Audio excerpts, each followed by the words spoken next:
Hello students, आज हम पढ़ेंगे वस्त्रोपयोगी रेशों के अनिवार्य गुण। वैसे तो प्रकृति में अनेक रेशे पाए जाते हैं जो कि विभिन्न उपयोगों में काम आते हैं, परंतु वस्त्र बनाने के लिए जिन रेशों का प्रयोग किया जाता है उनमें विशेष गुणों का होना आवश्यक होता है। रेशे वस्त्र निर्माण में प्रयोग किए जाते हैं उनमें और ये उनकी रासायनिक और भौतिक विशेषताओं पर निर्भर करता है कि किन रेशों से वस्त्र बनाया जाए और किन रेशों से नहीं। अनिवार्य गुणों की कमी के कारण प्रयोग कुछ रेशे जो होते हैं वो अनिवार्य गुणों की कमी के कारण प्रयोग में नहीं लाए जाते हैं।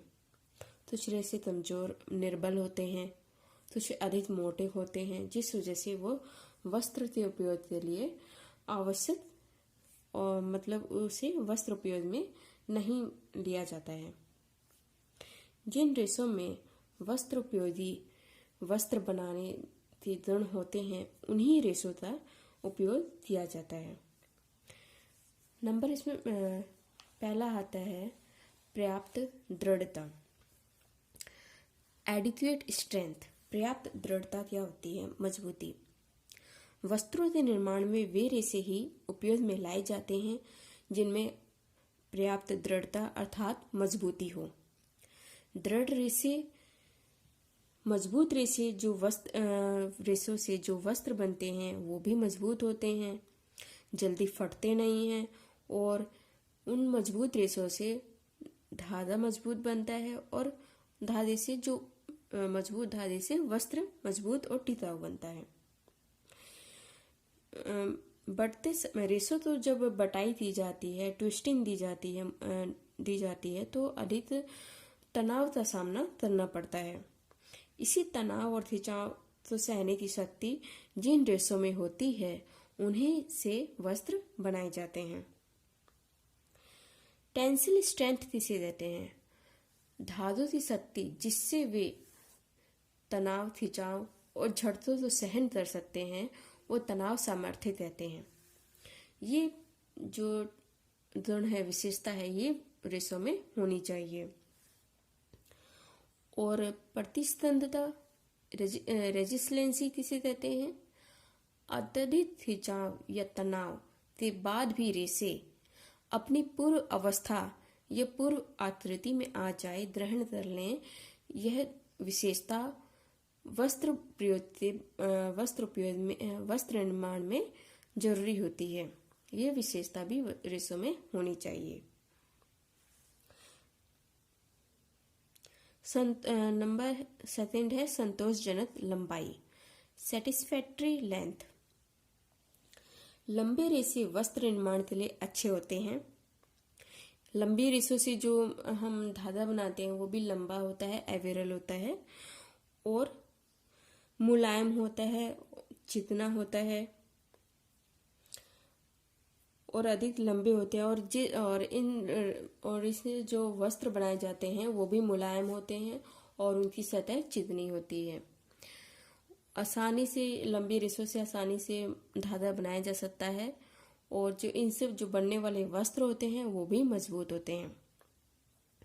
तो ये जो लंबे जो रेशे से जो बने वस्त्र होते हैं मुलायम, चिकने होते हैं, उनकी सतह एकदम चिकनी होती है। इस वजह से क्या होता है कि जो धूल मिट्टी होती है वो चिकनी सतह पर ठहर नहीं पाती है और जिससे कि वस्त्र गंदे नहीं होते हैं।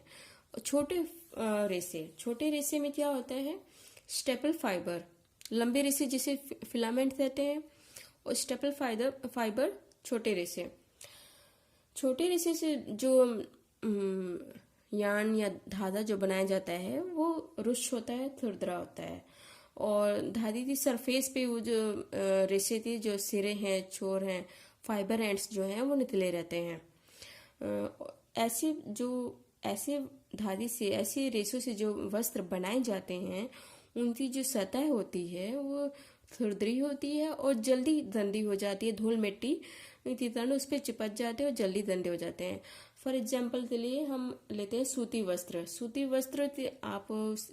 वस्त्र की सरफेस तो आप देखेंगे, उसी सतह तो देखेंगे तो थोड़ी रफ होगी, उसके ऊपर जो सतह पे जो रेसे होंगी वो उभरे हुए आपको दिखाई दे जाएंगे। और लंबे रेसे का एग्जाम्पल जैसे कि सिंथेटिक फाइबर या फिर रेशम का आप एग्जाम्पल ले लें, तो रेशम के वस्त्र पर आप रेशम के वस्त्र तो देखेंगे तो उसकी जो सतह होती है वो चिकनी होती है और उसके ऊपर रेसे उठे हुए नहीं होते हैं।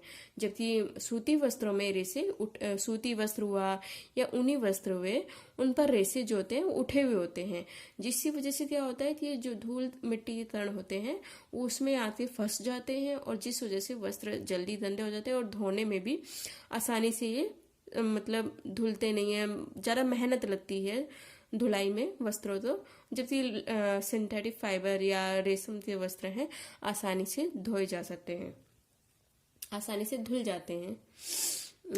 नंबर तीसरा है आपस में सटने की क्षमता। ये आपस में सटने की क्षमता तदुण रेशम में यदि आपस में सटने की क्षमता, आपस में सटना यानी आपस में चिपकने की क्षमता अगर होती है तो वस्त्र निर्माण के लिए बहुत ही उपयोगी होती है और इससे अत्यंत छोटे और सूक्ष्म रेशे अपनी प्राकृतिक अवस्था में अत्यंत छोटे और सूक्ष्म होते हैं। एक दूसरे के ऊपर तथा एक दूसरे के पास पास रखकर इन्हें बटाई की प्रक्रिया की जाती है। जिन रेशों में आपस में सटने की क्षमता होती है उन रेशों से ट्विस्टिंग, बटाई, स्पिनिंग तथा आराम से आसानी से की जा सकती है और उनसे धागा बनाया जा सकता है क्योंकि उनमें आपस में सटने की क्षमता होती है। सूक्ष्म रेशे जितनी शीघ्रता से आपस में सटेंगे उतनी सी शीघ्रता से अभिष्ट लंबाई का धागा बनकर तैयार हो जाएगा। अगला आता है नंबर 4, प्रत्यास्थता, इलास्टिसिटी। रेशे सूक्ष्म रेशे तो सटाकर लंबे धागे का रूप दिया जाता है। इस प्रक्रिया में जो रेशे होते हैं उन्हें खिंचाव तनाव का सामना करना पड़ता है। स्पिनिंग और ट्विस्टिंग तताई बटाई के दौरान क्या होता है कि अधिक खिंचाव तनाव का सामना रेशों को करना पड़ता है, इसलिए उसमें लंबाई में प्रसारित होने का गुण होना आवश्यक होता है। मतलब जब उसे रेशे या धागे तो हम खींचते हैं या तनाव उस पर आता है तो उसमें ये क्वालिटी, ये गुण होना चाहिए कि वो बढ़ने और फैलने का उसमें विशेषता होनी चाहिए। अगर रेशे को तनाव खिंचाव डाला जाए, अगर वो रेशा बढ़ेगा नहीं और फैलेगा नहीं, अपनी स्टिफनेस यानी कठोरता में रहेगा, तो इससे क्या होता है कि उससे वस्त्र बनाना आसान नहीं होता है और वस्त्र या धागा जल्द ही टूट जाता है। वस्त्र निर्माण के समय भी इन धागों पर जोर और दबाव पड़ता है। हैंडलूम पर जब सूत तो चढ़ाया जाता है और जब भराई की जाती है, वस्त्र निर्माण किया जाता है, तब उसमें खिंचाव तनाव तो सहन करने की क्षमता सूक्ष्म धागों में भी तभी संभव होती है जब इन रेशों से निर्मित हैं उसमें प्रत्यास्थता का गुण हो। मतलब अगर रेशे में प्रत्यास्थता का, इलास्टिसिटी का गुण होगा तो उस गुण की वजह से उसे रेशे से बने धागे में भी वो गुण आएगा और उस धागे से बने वस्त्र में भी ये इलास्टिसिटी का गुण पाया जाएगा। इस गुण के अभाव में, इस विशेषता के अभाव में क्या होता है कि धागे टूट जाते हैं। टूटे धागे तो बार बार जोड़ना और इससे वस्त्र बनाना संभव नहीं हो पाता है। वैसे और इस तरह से जिन रेशों में प्रत्यास्थता रहती है वे शरीर पर भली भांति सुंदर रूप से ड्रेप रहते हैं, मतलब शरीर के अनुसार वो ड्रेप हो जाते हैं, उसमें लटकनशीलता का गुण होता है और ऐसे रेशों में सलवट भी नहीं पड़ती है। जिन रेशों में इच्छा अनुसार मतलब जिन रेशों में बढ़ने और फैलने का गुण होता है और वापस अपनी पूर्व अवस्था में आ जाते हैं, ऐसे वस्त्रों में सलवटें नहीं पड़ती हैं और ड्रेपेबिलिटी यानी लटकनशीलता में भी अच्छे होते हैं। नेक्स्ट है लचीलापन। प्रत्यास्थता के समान ही रेशों में लचीलेपन का होना भी अनिवार्य है। ये गुण भी इन्हें बटाई, तताई और बुनाई के समय खिंचाव, तनाव तथा झटकों तो सहने की क्षमता प्रदान करता है। लचीलेपन से रेशों में मुड़ने, झुकने और बीम पर चढ़ाने, लपेटने आदि की क्रियाओं तो बिना टूटे हुए करने की क्षमता आती है। अगर ये विशेषता धागे में नहीं होती तो इससे क्या होता कि धागा या रेशा जो भी है वो बार बार टूटेगा और इससे वस्त्र निर्माण में कठिनाई होगी और वस्त्र निर्माण नहीं हो पाएगा। लचीलेपन से युक्त रेशों से धागा वस्त्र बनाना तो सहज होता है, साथ ही इससे बने वस्त्रों में भी यह गुण आ जाता है। अगर रेशे में लचीलेपन की विशेषता होती है तो वही विशेषता उस रेशे से निर्मित धागे में होगी और वही विशेषता उस रेशे से निर्मित वस्त्र में होगी। शरीर के आकार के अनुरूप ढलने में ऐसे वस्त्र अच्छे रहते हैं और ड्रेपेबिलिटी का गुण भी अच्छा होता है, लटकनशीलता का गुण भी अच्छा होता है। रेशों का यह गुण वस्त्रों में सुंदरता बढ़ाने के साथ ही मजबूती, लटकनशीलता, आरामदायक और प्लेट डालने योग्य होता है। नेक्स्ट है सॉफ्टनेस। सॉफ्टनेस का गुण भी रेशों में होना आवश्यक होता है। इससे क्या होता है कि इससे रेशों से बने जो वस्त्र होते हैं वो मुलायम होते हैं और अच्छे होते हैं। मुलायम रेशों की सूक्ष्मता और बारीकी भी एक आवश्यक और अनिवार्य गुण होता है। मोटे रेशों से वस्त्र भी मोटे और रुक्ष होते हैं, खुरदरे होते हैं, जबकि बारीक रेशों से बने वस्त्र मुलायम होते हैं और देखने में और स्पर्श करने में अच्छा सुखद प्रतीत होता है। अगला है चमक, लस्टर।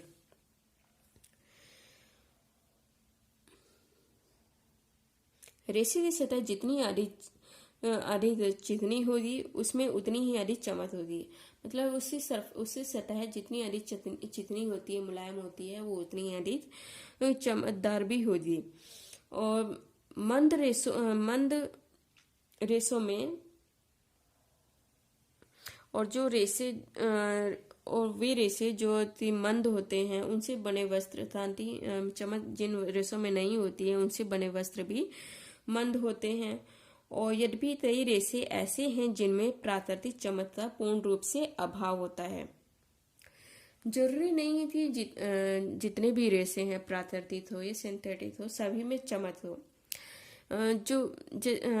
जैसे कि रेशम के बारे में जानते ही हैं, रेशम में तो चमक होती ही है, लेकिन कुछ रेशे ऐसे होते हैं जिसमें चमक नहीं होती है, तो उनमें चमक लाने के लिए उन्हें अलग से परिसज्जा दी जाती है। परिसज्जा मतलब कि ये समझ लीजिए वस्त्रों तो अलग से सजाया जाता है, उसमें जैसे कि उसमें ब्लीच देना, उसमें रंग डाई करना, उसकी इस तरह से परिसज्जा दी जाती है। तो ये चमक भी परिसज्जा के अंतर्गत आता है। जिन रेशों में या उनसे बने वस्त्र में चमक नहीं होती है तो अलग से वस्त्रों में चमक की परिसज्जा दी जाती है। अवशोषकता, ये एब्जॉर्बेंसी, नमी और आर्द्रता तो अवशोषित करने का गुण भी रेशों में होना चाहिए। पहली बात तो ये, अगर रेशों में नमी को अवशोषित करने की, जल को धारण करने की क्षमता होगी तभी वस्त्रों की धुलाई संभव हो पाएगी। अगर ये विशेषता नहीं होगी तो वस्त्रों को धुलाई उनको साफ करना संभव नहीं होगा। दूसरी बात ये कि पसीने तो अवशोषित करने की क्षमता भी वस्त्रों में होनी चाहिए। अगर पसीने तो शरीर पर आ रहे पसीने तो अगर वस्त्र अवशोषित नहीं करेगा बल्कि शरीर से चिपकने लग जाएगा तो वो ज्यादा कष्ट आरामदायक नहीं होगा। और जैसे कि गर्मी के मौसम में हम सूती वस्त्रों को पहनना ज्यादा कंफर्टेबल समझते हैं, आरामदायक समझते हैं, क्योंकि वो पसीने को अवशोषित करता है।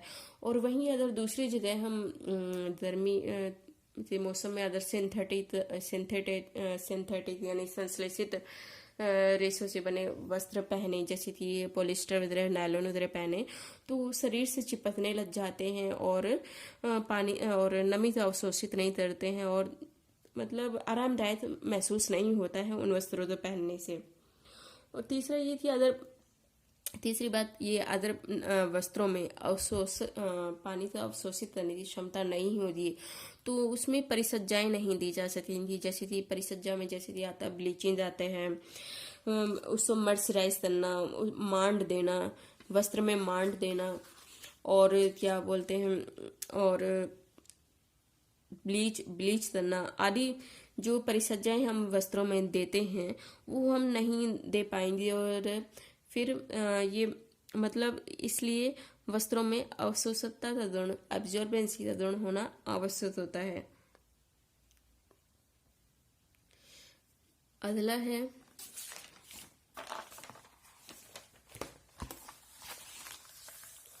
विद्युतीय संवाहिता, इलेक्ट्रिकल कंडक्टिविटी। ये क्या होती है? जिन रेशों में इलेक्ट्रिक चार्ज को संवाहित करने की क्षमता, यानी कि इलेक्ट्रिक चार्ज जो उसमें इलेक्ट्रिक चार्ज जो होता है उसे ट्रांसफर करने की क्षमता होती है, वही रेशे वस्त्र बनाने में उपयोगी होते हैं। जिन रेशों में यह क्षमता कम होती है वे इलेक्ट्रिक चार्ज को वस्त्र की सतह पर केंद्रित कर लेते हैं, जिससे इलेक्ट्रिक शॉक उत्पन्न होता है। और कई तरह के सिंथेटिक कपड़ों को प्रयोग करने पर यह चार्ज बिल्टअप होता है और उच्च जैसे कि विद्युत संवाहिता ये है कि इलेक्ट्रिक चार्ज को ट्रांसफर करती है। ये अच्छे वस्त्र वही होते हैं जिसमें इलेक्ट्रिक चार्ज यानी विद्युतीय संवाहिता तो चार्ज मतलब ट्रांसफर करने की क्षमता होती है। और जिन वस्त्रों में इलेक्ट्रिक विद्युतीय संवाहिता तो ट्रांसफर करने की क्षमता नहीं होती है और जो कि वस्त्र की सरफेस पर ही उसे फोकस कर देते हैं इलेक्ट्रिक चार्ज तो इससे शॉक लगने का खतरा होता है। फॉर एग्जाम्पल ले लीजिए पॉलिस्टर और सिंथेटिक फाइबर्स तो ले लीजिए, उनमें इलेक्ट्रिक चार्ज ज़्यादा उत्पन्न होता है। आप तभी पॉलिस्टर फाइबर या नायलॉन के वस्त्रों तो आप तभी अंधेरे में लाइट बंद करके और उससे रगड़िएगा वस्त्र तो उसमें से एक इलेक्ट्रिक चार्ज यानी कि एक करंट टाइप सा आप तो दिखाई देगा, पर लाइट आप तो दिखाई देगी उसके अंदर, वो इलेक्ट्रिक शॉक होता है।